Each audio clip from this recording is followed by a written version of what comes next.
أعوذ بالله من الشيطان الرجيم بسم الله الرحمن الرحيم الصلاة والسلام عليك يا سيدي يا رسول الله وعلى آلك وأصحابك يا سيدي يا حبيب الله. السلام عليكم ورحمة الله وبركاته. نن چورج مخشي يو مولانا صاحب مولانا عبد الخالق فاتح اغا پنام باندې راشق سوای دا او اهل سنت والجماعت المعروف بریلوی دوته گمراه ویلی دي، دوته جاهلان ویلی دي، په غټو غټو هستیو باندې گمراهی فتوا لګولې ده او اعتراضات کړي دي.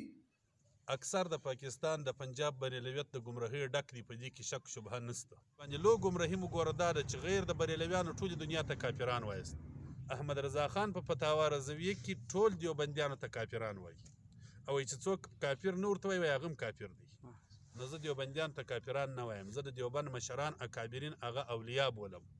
تا لیکل دي بشر ورته ویل حرام دي، ورور ورته ویل حرام دي، انسان ورته ویل حرام دي، دا هم لیکل دي. ازواج مطهرات پیش کی جاتی ہے اور ان کے ساتھ شباشی فرماتے ہیں. نعوذ بالله. خبر کې هغه د خپل د شپې جماع یو د زندگی ورسره کی.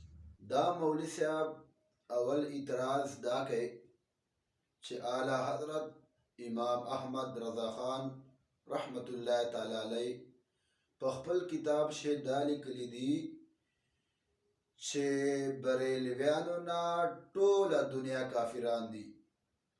نو مولانا صاحب دا درواغ دي او په درواغ زن باندې الله پاک لعنت ده. اعلی حضرت رحمت الله تعالی علیه ټولې دنیا ته کافران نه دی ویلي.